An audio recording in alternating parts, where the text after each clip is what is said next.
일전에 그 손흥민 선수의 아버지 손흥정 감독이라는 사람의 그 인터뷰 내용을 제가 TV에서 보았던 적이 있어요. 그 중에 굉장히 인상 깊었던 질문이 하나 있었습니다. 어떻게 손흥민 선수 같은 그런 월드 클래스의 그런 대단한 선수를 키워내실 수가 있었습니까? 라고 하는 질문에 감독님이 이렇게 대답을 하더라고요. 흥민이가 어렸을 때 잘하는 법이 아니라 잘하는 법을 가르쳤기 때문입니다.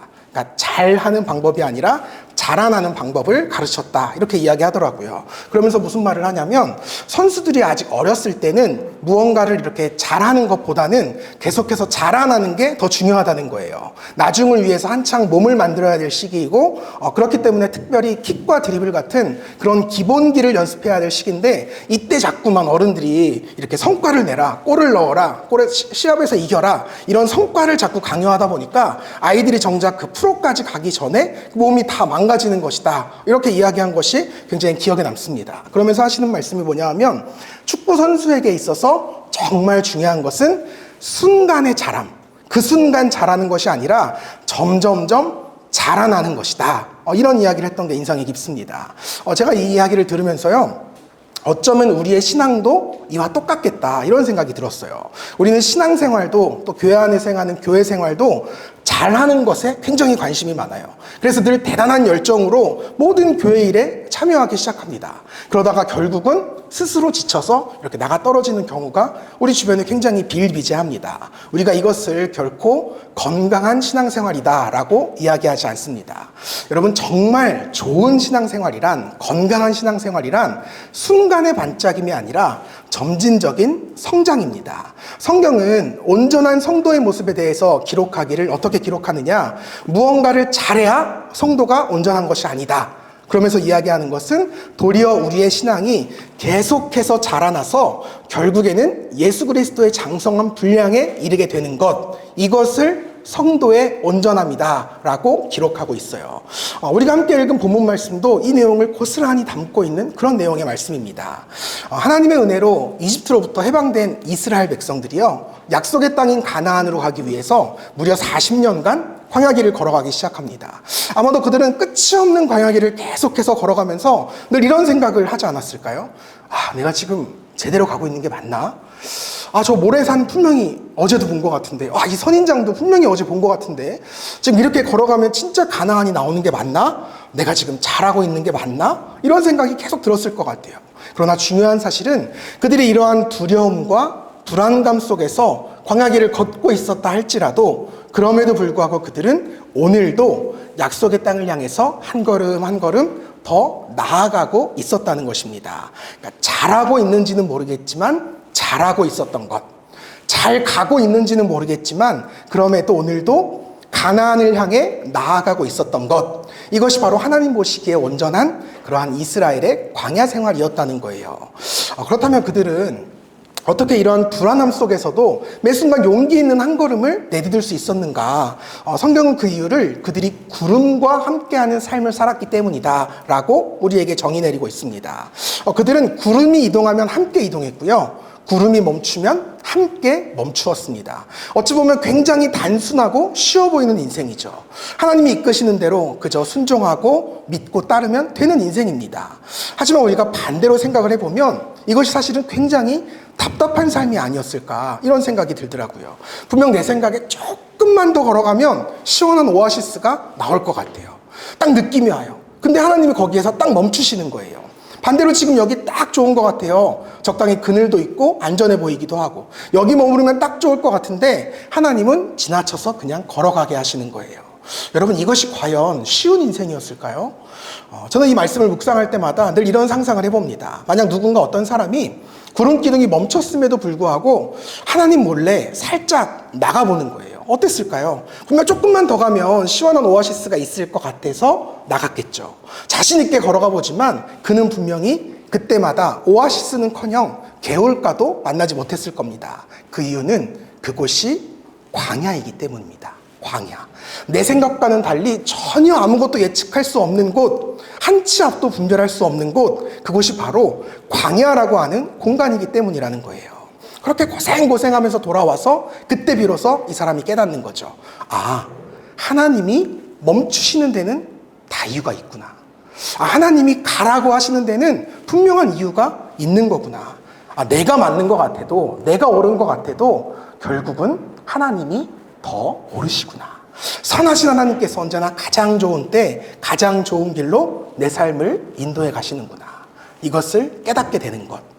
나의 작음을 인정하고요. 하나님의 높고 크심을 겸허하게 받아들이는 것. 내 생각보다 그분의 생각이 더욱 크고 넓다는 사실을 내가 인정해 가는 것. 이것이 바로 이스라엘의 믿음이 자라나는 과정이었다는 겁니다. 이러한 믿음의 삶을 오늘 본문 말씀이요, 우리에게 조금 더 구체적으로 설명해 주고 있어요. 20절 말씀을 다시 한번 읽어보겠습니다. 한번 같이 읽어볼까요? 시작. 혹시 구름이 성막 위에 머무는 날이 적을 때에도 여호와의 명령을 따라 행진하였으며. 아멘. 오늘 본문 말씀이 우리에게 혹시라고 하는 한 단어를 통해서 우리의 삶을 정말 기가 막히게 묘사해 주고 있어요. 여러분 생각해보면 정말 그런 것 같아요. 우리의 인생은 늘 혹시입니다. 여러분 우리가 왜 자꾸만 실패하고 낙심합니까? 이 혹시 때문이라는 거예요. 이것이 하나님의 말씀이 분명하지만 혹시 하면서 의심하는 거죠. 이 길이 하나님께서 인도하시는 길이 명확하다는 걸 알지만 혹시 하고 다른 길로 가보는 겁니다. 지금이 하나님의 타이밍이 확실한데도 내가 계산한 나의 시간표대로 내 인생을 자꾸만 계획하려고 드는 거예요.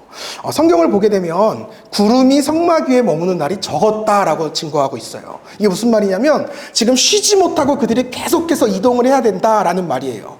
여러분 그들이 한 250만 명 정도라고 추정을 하는데 그 많은 인원이 계속해서 광야를 걸어간다라고 하는 것이 결코 쉽지만은 않은 일이었습니다. 그 뜨거운 땡볕 아래에서 혹독한 모래바람 그리고 그 칠흑 같은 추위 속에서도 그들은 계속해서 걸어가야 했었다는 거예요. 아마도 그때마다 끊임없이 이들에게 이러한 생각이 찾아오지 않았을까요? 혹시 지금 잠깐 멈춰도 되지 않을까? 혹시 지금 잠깐 쉬었다 가도 되지 않을까?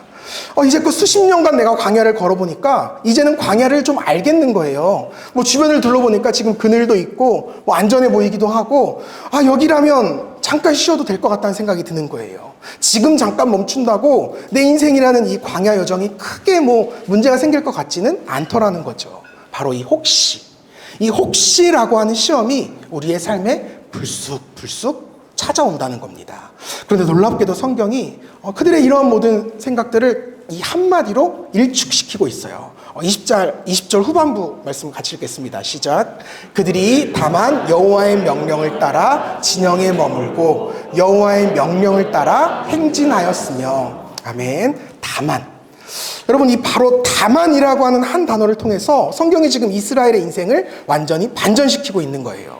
혹시 했지만 그럼에도 그들은 다만 여호와의 명령을 따라 순종합니다. 내 생각에는 잠시 쉬어도 괜찮을 것 같지만 하나님이 가라고 하시니까 다만 걸어가 보는 거예요. 내 생각에는 지금 가는 게 맞는 것 같아요. 그런데 하나님께서 다만 멈추라고 하시니 나도 다만 멈추는 겁니다. 바로 이 다만이라고 하는 순종. 이것이 바로 이스라엘이 그 험한 광야를 무사히 건너갈 수 있었던 원동력이었다는 것입니다. 우리가 잘 알고 있듯이 그들은 이 40년 동안 광야에서 정말 숱한 실패를 경험합니다. 누가 보더라도 그들은 결코 잘하지는 못했어요. 그들은 수없이 하나님을 원망했고요. 그 결과 그들은 하나님의 큰 진노하심을 받기도 했습니다. 하지만 중요한 것은 그들의 그러한 형편없어 보이는 믿음 생활에도 불구하고 놀랍게도 그들은 계속해서 하루하루 자라나고 있었다는 거예요. 비록 하나님 앞에서 잘하진 못하였지만 그래도 하나님 앞에서 자라나고 있었다는 겁니다. 그 결과 그들이 어떻게 됩니까? 하나님의 약속의 말씀대로 가나안 땅에 들어가게 됩니다. 그들은 그들의 그 보잘것없어 보였던 40년의 광야 생활을 통해서 끊임없이 성장합니다. 이윽고 이스라엘은 이전과는 전혀 다른 하나님의 큰 군사가 되어서 약속의 땅까지 진군하게 된다는 겁니다. 사랑하는 여러분, 이것이 바로 하나님 앞에서 성도가 온전해지는 길입니다. 무언가를 잘하는 것이 성도로서 완벽한 신앙생활이 아니라는 거예요. 계속해서 자라나서 결국에는 최후 승리를 거두는 것, 결국에는 예수 그리스도의 그 장성한 분량에까지 이르게 되는 것, 이것이 바로 성경이 증거하는 성도의 온전함이라는 것입니다. 저와 여러분 모두가 이렇게 끝까지 자라날 수 있는 신앙인이 되기를 축복합니다. 그런데 우리의 인생을 한번 다시 돌아보게 되면 우리의 인생 역시도 이스라엘 백성들과 너무 똑같은 것 같아요. 혹시 하나님이 알려주신 이 길보다 내가 이렇게 가면 조금 더 잘 갈 수 있을 것 같은데, 혹시 하나님의 말씀이 아니라 이 세상의 방법대로 내가 살면 조금 더 성공할 수 있을 것 같은데, 이처럼 수많은 혹시의 시험 속에서 그렇게 살아가는 인생, 수많은 혹시의 시험 앞에서 결국은 무너지는 인생. 그래서 우리는 오늘도 여전히 낙담하고 실망하는 인생을 살아갈 때가 많죠. 이것이 바로 오늘을 살아가는 우리들의 솔직한 신앙생활의 모습이라는 겁니다. 하지만 여러분, 우리가 언제까지 이러한 실망과 낙심 속에서 인생을 살아가야 하겠습니까?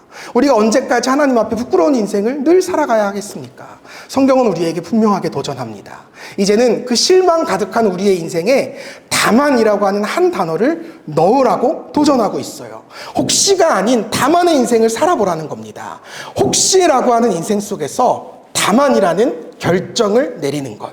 오늘 이것이 우리에게 주는, 성경이 전해주고 있는 핵심 메시지입니다. 여러분, 우리의 믿음이 자라나기 위해서는 반드시 우리가 다만이라고 하는 결정을 내려야 합니다. 우리가 다만 순종할 때 비로소 우리가 하나님의 인도하심을 끊임없이 받게 되기 때문입니다. 여러분, 나보다 높고 크신 그 주님을 인정하십시오. 매 순간 그분의 도우심을 구하시기 바랍니다. 그리고 그러한 주님이 인도하실 때마다 그 인도하심에 정말 순종해 보세요. 하나님은 언제나 선하신 분이라는 것을 저와 여러분이 꼭 믿을 수 있기를 바랍니다. 하나님께서 언제나 우리를 가장 좋은 때, 가장 좋은 길로 인도해 가십니다. 우리가 그렇게 살아갈 때 우리의 믿음이 티나지 않지만, 보이지 않지만 쑥쑥 자라난다는 거예요.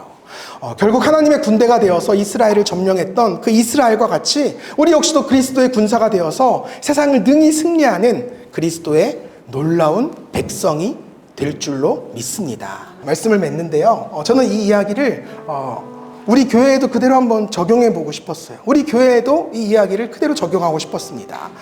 지난 4월 9일에 우리는 주님의 부활하심을 기념하면서 이 땅 가운데 사랑하는 교회를 개척했습니다. 세상에 꼭 필요한 교회가 되면 좋겠다. 세상 가운데 하나님의 나라를 세우는 교회가 되면 좋겠다. 그래서 이 세상을 변화시켜 나가는 그런 교회를 꿈꾸면서 위대하신 주님의 교회를 세웠습니다. 그리고 어느덧 우리 사랑하는 교회가 태어난 지 100일이 되었어요. 그 100일간 저에게는 정말 적어도 100번의 고민, 100번의 걱정과 근심이 있었던 것 같아요. 과연 이 작고 연약한 교회가 건강하게 자라날 수 있을까? 건물도 없고 사람도 재정도 턱없이 부족한 이 교회가 과연 잘 자라날 수 있을까? 더불어 이 부족한 내가 담임 목사로서 한 교회를 맡아서 책임질 수 있을까? 이런 고민이 저에게 정말 100번은 있었던 것 같아요. 그런데 여러분, 정말 놀라운 사실은 제가 그 100번의 고민을 거듭하는 동안 하나님께서는 저에게 100번의 확신을 주시더라는 거예요. 어떤 확신을 주시느냐? 잘하고 있는지는 내가 잘 모르겠지만 그럼에도 오늘도 자라나고 있구나. 나도 자라나고 있고 우리 교회도 자라나고 있구나. 이런 확신을 저에게 심어주시는 거예요. 지난 100일간의 여정을 한번 돌아봤어요. 근데 참 많은 일들이 있었더라고요. 아시는 분들은 아시겠지만 더 제루라고 하는 굉장히 아담한 카페에서 저에게 그렇게 시작을 했습니다. 그런데 그렇게 시작했던 교회가 6주 만에 이곳으로 이렇게 성전을 이동해 올 수 있었습니다. 하나님의 인도하심에 따라서 이곳 라크라움에 새로운 성전을 심었습니다. 공간적으로 봤을 때는 그때보다 한 4배 정도는 늘어난 것 같아요. 4배 정도 넓어졌는데 감사한 건 임대료는 낮아졌어요. 너무 큰 하나님의 은혜죠. 또 우리가 처음 이렇게 교회를 세우고자 했을 때요, 정말 저희 가정을 포함해서 몇 안 되는 아주 소수의 청년들 함께 모여서 새로운 교회를 우리가 꿈꿔보자 이게 기도하기 시작을 했습니다. 근데 한 명, 두 명 주님께서 계속해서 이곳으로 한 영혼을 보내주시는 거예요. 함께 예배할 수 있도록 은혜를 베풀어 주시더라고요. 그러니까 돌아보니 수적으로는 배 이상의 부흥을 경험할 수 있었어요. 나아가 우리 교회의 비전인 이 땅에 하나님 나라를 세워가는 교회, 이 하나님 나라를 세워가는 사업에도요, 계속해서 우리가 쉬지 않고 그동안 달려올 수 있었습니다. 먼저는 이 담임 목사인 제가 회사에 취업을 했잖아요. 회사에 취업을 하면서 세상 가운데 하나님의 나라를 세우는 첫걸음을 떼보게 되었습니다. 우리 성도들은 다 알고 있어요. 제가 정말 우연한 기회에 회사에 들어가게 됐거든요. 처음에는 그 회사의 강당을 좀 예배실로 빌리고 싶어서 그 회사의 대표님을 찾아갔었는데 그 대화 중에 그 대표님이 저를 너무 마음에 드셨나 봐요. 그 자리에서 그냥 저를 함께 일해보는 것은 어떻습니까? 스카웃을 하시는 거예요. 그러면서 저한테 이런 말씀을 하시더라고요. 저는 목사님들도 사회생활을 조금 경험해 보았으면 좋겠습니다. 성도들의 고된 삶과 애환을 목사님들도 알아야 정말 이 단전에서 우러나오는 제대로 된 설교가 나올 수 있지 않겠습니까? 아마 목사님의 목회에 이 시간이 굉장히 유익한 경험이 될 거라 믿습니다. 또 우리 회사에 믿지 않는 직원들 아주 많습니다. 들어오셔서 이 사람들 다 전도해야 되지 않겠습니까? 저에게 거룩한 부담감을 심어주시더라고요. 그렇게 지금껏 약 한 3달 정도 회사 생활을 하고 있습니다. 분명 처음에는 저한테 굉장히 고상하게 직원들에게 좋은 말씀 이렇게 전해주시고 사무적인 일 처리만 맡아주시면 된다 이렇게 이야기를 했는데 갈수록 이렇게 잡부가 되고 있는 그런 느낌이 듭니다. 온통 힘쓰는 일에 다 불려다녀요. 물건이 없는데 자꾸 저한테 와서 물어보더라고요. 왜 내 일이 아닌데도 카트가 없는데 왜 그걸 나한테 와서 찾아요. 지금 보니까 뭐 특별하게 제가 뭐 좋은 인상을 줬던 게 아니라 그냥 힘 잘 쓰고 덩치 커서 그래서 저를 뽑아줬다 이런 생각이 들더라고요. 근데요, 굉장히 뿌듯한 일이 한 가지 있었는데 그게 뭐냐 하면 교회에 다니지 않는 동료 한 명이 저한테 결혼 주례를 부탁을 하는 거예요. 그러면서 하는 말이 본인이 신앙은 없지만 결혼식은 조금 신성하게 진행을 하고 싶은데 뭐 이렇게 주변에 믿고 맡길 이렇게 목사 성직자는 없고 목사님이라면 괜찮을 것 같다. 목사님 모셔서 좀 결혼주례를 해주면 좋겠다라고 해서 내년 결혼식에 벌써 내년인데 내년 결혼식에 주례를 맡게 됐어요. 또 다른 한 명이요 이런 이야기를 하더라고요. 자기가 이제껏 정말 오랜 시간 직장 생활을 해왔는데 이렇게 죄송해요. 이거 제 입으로 말하기 좀 민망한데 이렇게 밝고 긍정적이고 매사에 예쁜 말만 해주는 사람을 처음 봤대요. 한 직장 안에서 웬만하면 정말 서로를 이렇게 깎아내리기 바쁜데 저한테는 그런 사악함이 보이지 않는다는 거예요. 그러면서 이제 자기 아는 사람이 미래에 사니까 그 사람을 교회에 보내겠다는 거예요. 그래서 제가 너나 제발 나와라 이렇게 이야기를 했습니다. 여러분, 저는요 제가 회사에 들어가게 된 것이 하나님이 그저 저를 불쌍하게 여기셔서 제 생기를 책임져 주시려고 그래서 보내셨다고 그렇게 생각을 했거든요. 근데 돌아보니까 아니더라고요. 철저한 하나님의 섭리셨고 하나님의 은혜였어요. 그곳을 하나님의 나라로 세워가시기 위해서 그 놀라운 하나님의 계획 안에 지금 바로 이 타이밍에 제가 그곳에 가서 한 축을 담당하고 있는 거죠. 또 그 과정 속에서 제 스스로도 굉장히 성장의 감을 느낍니다. 어떻게 하면 조금 더 인격적으로 주변 사람들을 대해볼 수 있을까? 어떻게 해야 내게 맡겨진 일 그리고 주어진 사람들에게 조금 더 좋은 태도, 좋은 언어로 그들을 대할 수 있을까? 어떻게 하면 당최 생각이 이해가 되지 않는 저 인간에게도 그럼에도 내가 친절을 베풀 수 있을까? 나아가 어떻게 믿지 않는 사람들에게 보다 유연하게 복음을 전할 수 있을까? 끊임없이 연구하고 고민하는 것 같아요. 이러면서 제 생각과 제 신학의 지경이 조금씩 더 넓어지고 있다는 것을 경험하게 됩니다. 아마도 언젠가는 제가 또 목회에만 전념하게 될 날이 오겠죠. 그날까지 정말 후회 없이 이 삶을 누려보고 싶다는 생각이 있습니다. 뿐만 아니라 우리는 교회적으로도 계속해서 하나님의 나라를 세워가고 있어요. 저희가 보름 전에 수해로 인해서 이제 무너져 버렸던 영월의 한 교회를 다시금 세우고자 이렇게 한 걸음에 달려가서 열심히 선교 활동을 하고 있습니다. 위에가 비포고요, 밑에가 애프터입니다. 위에 저런 좀 어려워 보이는 일들은 다른 전문가들이 하시는 일이고요. 저희는 이제 할 수 있도록 또 그 밖에 다른 부탁한 일들을 많이 감당을 했습니다. 그리고 지난 맥주감사 주일에는 키르기스스탄으로 떠나는 한 선교사님을 저희가 후원하고 파송하기까지 했습니다.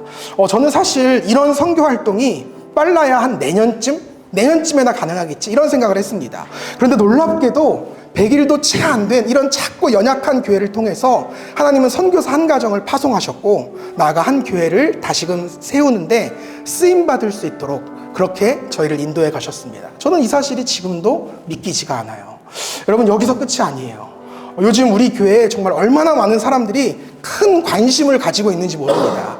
우리는 잘 몰라요. 우리만 몰라요. 여러분만 몰라요. 여러분만. 우리만 잘 모르지 사실 우리 교회가 굉장히 힙하고 핫한 교회입니다. 여기저기서 굉장히 저를 주목하고 있어요. 제가 잠시 후에도 좀 광고하겠지만 제가 이제 내일부터 한 주 동안 캄보디아에 말씀을 전하러 갑니다. 동남아 지역에 있는 그 수많은 크리스천 청소년들, 청년들 모이는 그 자리에 제가 이제 무려 메인 강사로 아무도 강사로 장난이에요, 장난.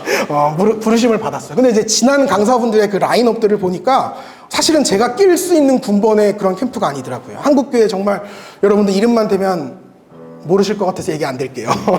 한국교회 정말 그런 기라성 같은 목사님들이 무수히 거쳐간 꽤나 유서 깊은 캠프더라고요. 근데 제가 거기에 초빙을 받았어요. 저는 사실 이전에 제가 굉장히 큰 교회에 있을 때, 대형 교회에 있을 때 저한테 이런 기회들이 생길 줄 알았거든요. 근데 하나님의 타이밍은 저와는 다르더라고요. 하나님께서는 도리어 이 작은 개척교회 목사를 쓰셔서 우리 교회의 이 100일간의 스토리를 전 세계 가운데 간증하게 하셨습니다. 우리 교회를 통해서 드러난 하나님의 살아계심, 또 하나님의 인도하심을 온 열방 가운데 전파할 수 있도록 은혜를 주셨어요. 여러분 너무 놀랍지 않나요? 저만 놀라운가요? 여러분 놀랍지 않나요? 네, 이렇게 강요를 해야 합니다. 이처럼 우리 사랑하는 교회가 지난 100일간 많이 자랐습니다. 하나님의 은혜로 또 여러분들의 기도와 사랑으로 여기까지 자라날 수 있었어요. 저는 정말이지 오늘의 예배가 100일의 기적 같아요. 버텨내기만 해도 내가 잘하는 거다, 성공하는 거다 이렇게 생각을 해왔는데 하나님께서는 그것을 넘어서서 도리어 너무나 큰 놀랍도록 풍성한 은혜를 저희에게 베풀어 주셨습니다.